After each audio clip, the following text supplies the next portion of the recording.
Hola, soy Daniela Alexandra Martínez Telles. Hoy les vengo a leer el libro Las venas abiertas de América Latina de Eduardo Galeano. Introducción. 120 millones de niños en el centro de la tormenta. La división internacional de trabajo consiste en que unos países se especializan en ganar y en otros perder. Nuestra comarca del mundo, que hoy llamamos América Latina, fue precoz. Se especializó en perder desde los remotos tiempos en que los europeos del Renacimiento se abalanzaron a través del mar y le hundieron los dientes en la garganta. Pasaron los siglos y América Latina perfeccionó sus funciones. Este ya no es el reino de las maravillas donde la realidad derrota a la fábula y a la imaginación. Era humillada por los trofeos de la conquista y los yacimientos de oro y las montañas de plata, pero la región sigue trabajando de sirvienta. Continúa existiendo al servicio de las necesidades ajenas como fuente y reserva de petróleo y el hierro, el cobre y la carne, las frutas y el café, la materia prima, los alimentos con destino a los países ricos que ganan consumiéndolos, mucho más de lo que América Latina gana produciéndolos. Son mucho más altos los impuestos que compran los compradores que los precios que reciben los vendedores. Y al fin y al cabo, como declaró en julio de 1968, Corbett Oliver, coordinador de la Alianza para el Progreso, hablar de precios justos en la actualidad es un concepto medieval. Estamos en plena época de la libre comercialización. Cuanta más libertad se otorga a los negocios, más cárceles se hace necesario construir para quienes padecen los negocios. Nuestros sistemas de inquisidores y verdugos no solo funcionan para el mercado externo dominante, proporcionan también caudalosos manantiales de ganancias que fluyen en los empréstitos y las inversiones, manantiales de ganancias que fluyen de los empréstitos y las inversiones extranjeras en los mercados internos dominados. Se ha oído hablar de las concesiones hechas por América Latina al capital extranjero, pero no de concesiones hechas por los Estados Unidos al capital de otros países. Es que nosotros no damos concesiones, advertía allá por 1913 el presidente norteamericano Woodrow Wilson. Él estaba seguro. Un país, decía, es poseído y dominado por el capital que en él se haya invertido. Y tenía razón. Por el camino hasta perdimos el derecho de llamarnos americanos, aunque los haitianos y los cubanos ya se habían asomado a la historia como pueblos nuevos, un siglo antes de los peregrinos del Mayflower se establecieran en las costas de Plymouth. Ahora América es para el mundo nada más que los Estados Unidos. Nosotros habitamos, a lo sumo, una Sudamérica, una América de segunda clase, de nebulosa identificación. Es América Latina, la región de las venas abiertas. Desde el descubrimiento de nuestros días, todo se ha transmutado siempre en capital europeo o, más tarde, norteamericano, y como tal se ha acumulado y se acumula en los lejanos centros de poder. Toda la tierra, sus frutos y sus profundidades ricas en minerales, los hombres y su capacidad de trabajo y de consumo, los recursos naturales y los recursos humanos, de modo de producción y la estructura de clases de cada lugar han sido sucesivamente determinados desde afuera por su incorporación al engranaje universal del capitalismo. A cada cual se le asigna una función, siempre en beneficio del desarrollo de la metrópoli extranjera de turno, y se ha hecho infinita la cadena de las dependencias sucesivas, que tiene mucho más de los eslabones y que, por cierto, también comprende dentro de América Latina la opresión de los países pequeños por sus vecinos mayores y fronteras dentro de cada país, la explotación que las grandes ciudades y los puertos ejercen sobre sus fuentes internas de víveres y de mano de obra.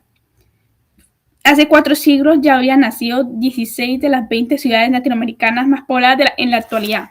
Para quienes coinciden la historia como una competencia, el atraso y la miseria de América Latina no son otra cosa que el resultado de su fracaso. Perdimos, otros ganaron, pero ocurre para quienes ganaron gracias a que nosotros perdimos. La historia del subdesarrollo de América Latina integra, como se ha dicho, la historia del desarrollo del capitalismo mundial. Nuestra derrota estuvo siempre implícita en la victoria ajena. Nuestra alianza ha generado siempre nuestra pobreza para alimentar prosperidad y de otros. Los imperios coloniales nativos, en la alquimia colonial y no colonial, el oro se transfigura en chatarra y los alimentos se convierten en veneno. Potosí, Chaquetas y Ouro Petro cayeron en picada desde la cumbre de los esplendores de los metales preciosos al profundo agujero de los socavones vacíos, y la ruina fue el destino de la pampa chilena, del salitre y de la selva amazónica del caucho, y el noroeste azucarero de Brasil, los bosques argentinos de quebracho o ciertos pueblos petroleros del largo de Maracaibo. Tienen dolorosas razones para creer en la mortalidad de las fortunas que la naturaleza otorga y el imperialismo usurpa. La lluvia que irriga a los centros de poder imperialista ahoga los vastos suburbios del sistema. Del mismo modo, simétricamente, el bienestar de nuestras clases dominantes hacia adentro, dominadas desde afuera, es la maldición de nuestras multitudes condenadas a una vida de bestias de carga. La brecha se extiende. Hacia mediados del siglo anterior, el nivel de la vida de los países ricos del mundo excedía en un 50% el nivel de los países pobres. El desarrolla la desigualdad. Richard Nixon anunció en abril de 1969 en su discurso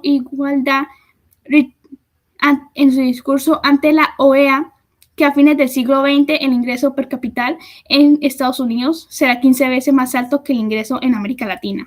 La fuerza del conjunto del sistema imperialista descansa en la necesaria desigualdad de las partes que lo conforman, y esa desigualdad asume magnitudes cada vez más dramáticas.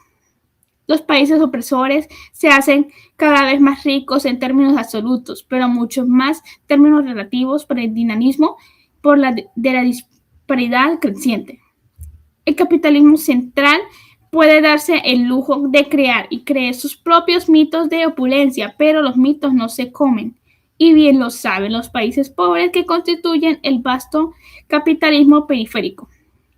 El ingreso promedio de un ciudadano norteamericano es 7 veces mayor que el de un latinoamericano y aumenta a un ritmo 10 veces más intenso, y los promedios engañan por los insondables abismos que se abren al sur del río Bravo entre muchos pobres y los pocos que se abren y los pocos ricos de la región. En la cúspide, en efecto, 6 millones de latinoamericanos acaparan, según las Naciones Unidas, el mismo ingreso que 150 millones de personas ubicadas en la base de la pirámide social. Hay 70 millones de campesinos cuya fortuna asciende a 25 centavos de dólar por día. El otro extremo de los procentas de las desdichas se dan el lujo de acumular 5.000 millones de dólares en sus cuentas privadas de Suiza o Estados Unidos y derrochan en la ostentación y el lujo estéril, ofensa y desafío en las inversiones improvistas que constituyen nada menos que la mitad de la inversión total. Los capitales que América Latina podría destinar a la reposición, ampliación y creación de fuentes de reproducción y de trabajo, incorporadas desde siempre a la constelación del poder imperialista. Nuestras clases dominantes no tienen el menor interés en averiguar si el patriotismo puede resultar más rentable que la traición o si la mendicidad es la única forma posible de la política internacional. Se hipoteca la soberanía porque no hay otro camino. A las acortadas y a la oligarquía confunde interesadamente la impotencia de una clase social con el presunto vacío del destino de cada nación. Josué de Castro declara: yo, que he recibido un premio internacional de la paz, pienso que infelizmente no hay otra solución que la violencia para América Latina. 120 millones de niños se agitan en el centro de esta tormenta. La población de América Latina crece como ninguna otra. En medio del siglo se triplicó con creces. Cada minuto muere un niño de enfermedad o de hambre, pero en el año 2000 habrá 650 millones de latinoamericanos y la mitad tendrá menos de 15 años de edad. Una bomba de tiempo. Entre los 280 millones de latinoamericanos hay, a fines de 1970, 50 millones de desocupados y subocupados y cerca de 100 millones de analfabetos. La mitad de los latinoamericanos vive apiñada de viviendas insalubres. Los tres mayores mercados de América Latina, Argentina, Brasil y México, no alcanzan a igualar sumados la capacidad de consumo de Francia o de Alemania Occidental, aunque la población reunida de nuestras tres grandes excede largamente a la de cualquier país europeo. América Latina produce hoy día, en relación con la población, menos alimentos que antes de la última guerra mundial y sus exportaciones per cápita han disminuido 3 veces a precios constantes de la víspera de la crisis de 1929. El sistema es muy racional desde el punto de vista de sus dueños extranjeros y de nuestra burguesía de comisionistas que han vendido el alma al diablo a un precio que hubiera avergonzado a Fausto. Pero el sistema es tan irracional que para todos los demás, que cuanto más se desarrolla, más agudiza sus desequilibrios y sus tensiones y sus contradicciones ardientes. Hasta una industrialización dependiente y tardía que cómodamente coexiste con el triunfo de las estructuras de la desigualdad. Contribuye a sembrar la desocupación en vez de ayudar a resolverla. Se extiende la pobreza y se concentra la riqueza en esta región que cuenta con inmensas legiones de brazos caídos que se multiplican sin descanso. Nuevas fábricas se instalan en los polos de desarrollo, San Pablo, Buenos Aires y Ciudad de México, pero menos manos de obra se necesitan cada vez. El sistema no ha previsto esta pequeña molestia. Lo que sobra es gente y la gente se reproduce. Se hace el amor con entusiasmo y sin precauciones.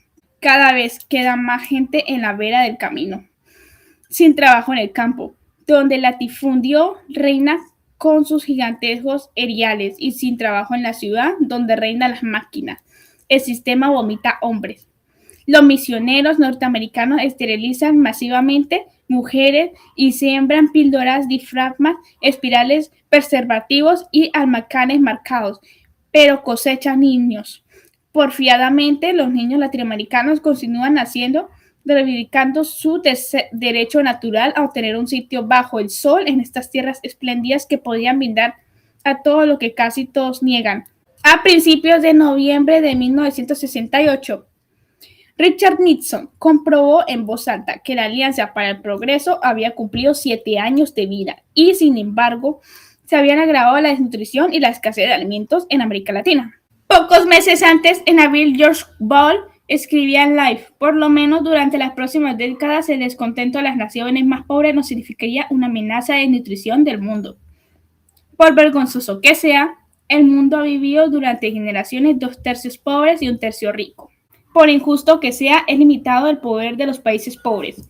Ball había encabezado la delegación de los Estados Unidos en primera conferencia de comercio y desarrollo en Ginebra y había votado en contra de 9 de los 12 principios generales aprobados por la conferencia con el fin de aliviar las desventajas de los países subdesarrollados en el comercio internacional.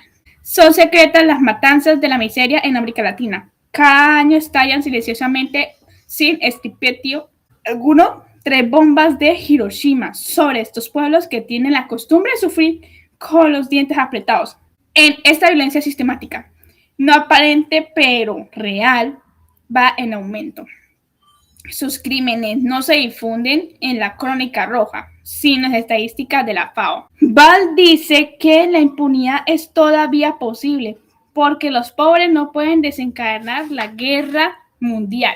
Pero el imperio se preocupa, incapaz de multiplicar los patrones, hace lo posible por suprimir a los comensales, combata la pobreza, mate a un mendigo, garabateó un maestro del humor negro sobre el muro de la ciudad de La Paz.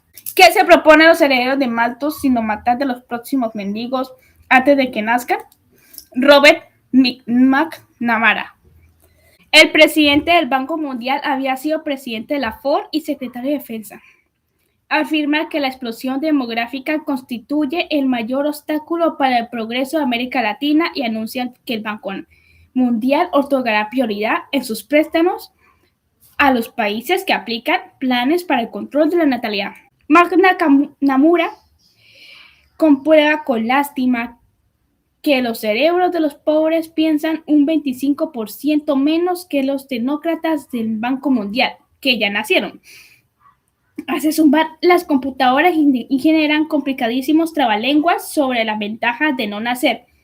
Si un país en desarrollo que tiene una renta media per cápita a 150 a $200 anuales logra reducir su fertilidad en un 50% en un periodo de 25 años, al cabo de 30 años su renta per cápita será superior por lo menos un 40% al nivel que hubiera alcanzado de lo contrario y 2 veces más elevada al cabo de 60 años. Asegura uno de los documentos del organismo. Se ha hecho célebre la frase de Lyndon Johnson: $5 invertidos contra el crecimiento de la población son más eficaces que $100 invertidos en el crecimiento económico. Eisenhower pronosticó que los habitantes de la Tierra seguían multiplicándose al mismo ritmo. No solo se agudizará el peligro de la revolución, sino que además se producirá una degradación del nivel de todos los pueblos, el nuestro inclusive. Los Estados Unidos no sufren las fronteras adentro el problema de la explosión de la natalidad, pero se preocupan como nadie por difundir e imponer en los 4 puntos cardinales y la planificación familiar.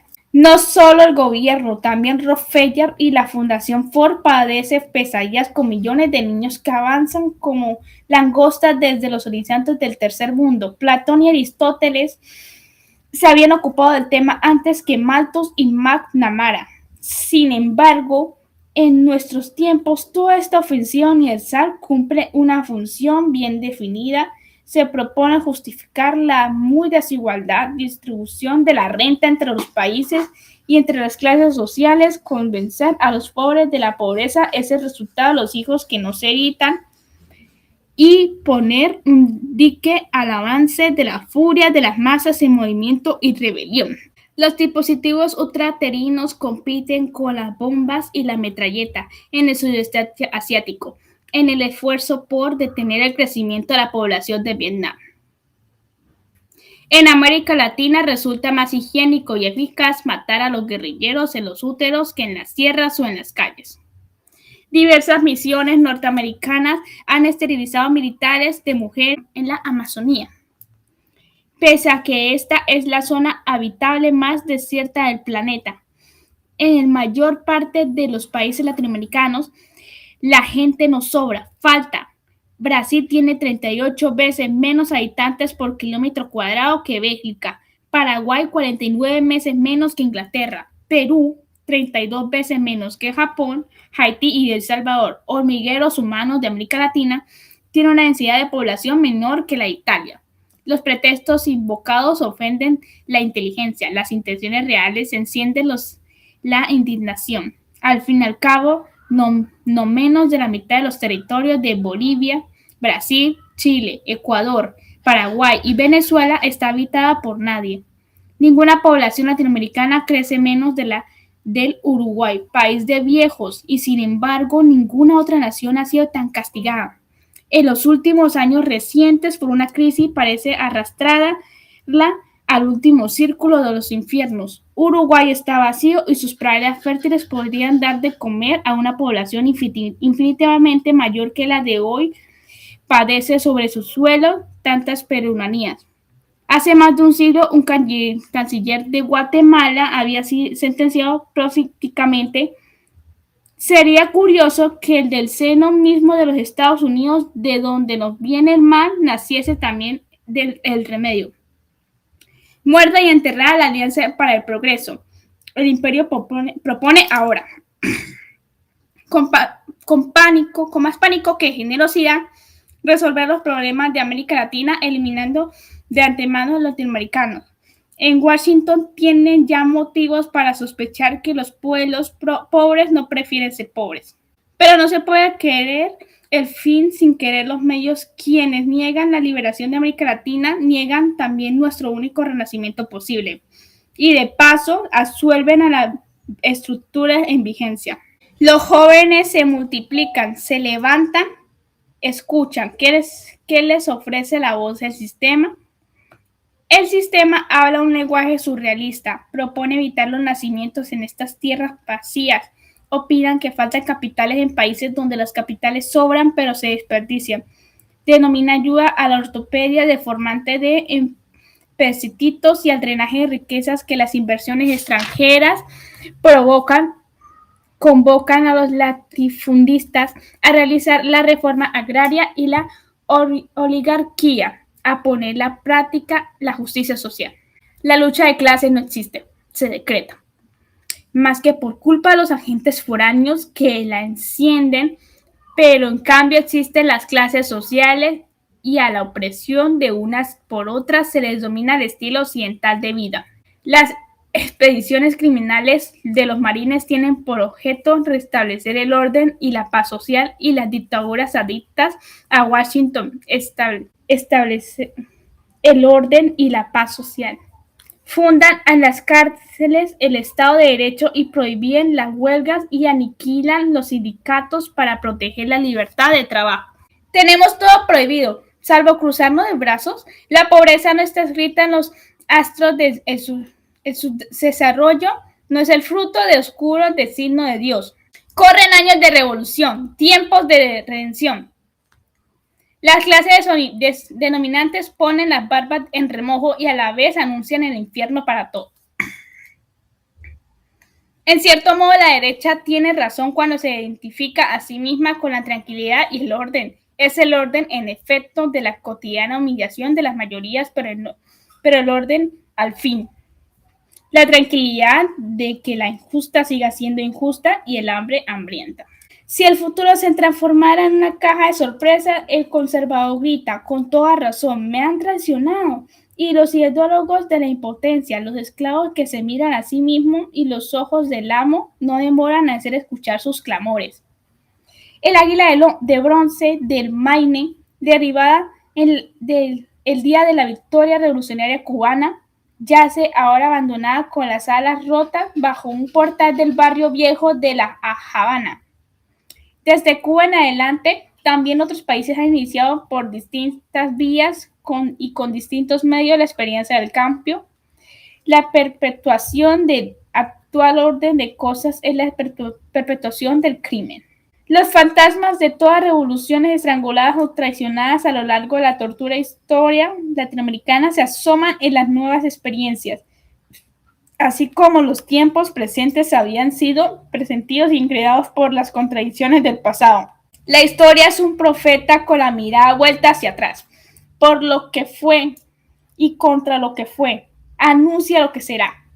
Por eso en este libro que quiero ofrecer una historia del saqueo y a la vez contar cómo funcionan los mecanismos actuales del despojo, aparecen los conquistadores en las carabelas y acerca de los tecnócratas en los jets, Hernán Cortés y los infantes de marina, los corredores del reino y las misiones del Fondo Monetario Internacional, los dividendos de los traficantes, esclavos y las ganancias General Motors. También los héroes derrotados y las revoluciones de nuestros días, las infamias y las esperanzas muertas y resurrectas, los sacrificios fecundos. Cuando Alexander von Humboldt investigó las costumbres de los antiguos habitantes indígenas en las mesetas de Bogotá, supo que los indios llamaban quijica a las víctimas de las ceremonias rituales. Quijica significaba puerta. La muerte de cada elegido abría un nuevo ciclo de 180 y 105 lunas. Reflexión crítica. La introducción del libro me hizo reflexionar sobre la historia de nuestra región y cómo desde la conquista de los europeos muchos de nuestros recursos han sido aprovechados para beneficiar a otros países, sobre todo a los europeos.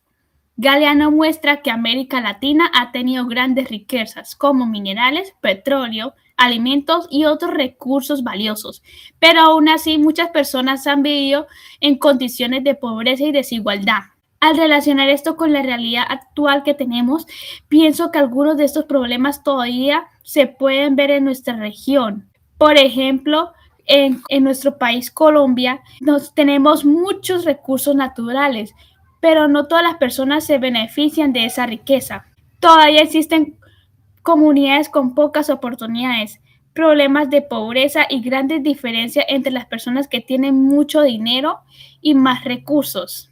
También considero que la lectura nos enseña que conocer nuestra historia es importante para entender por qué existen algunos problemas que seguimos viviendo hoy en día.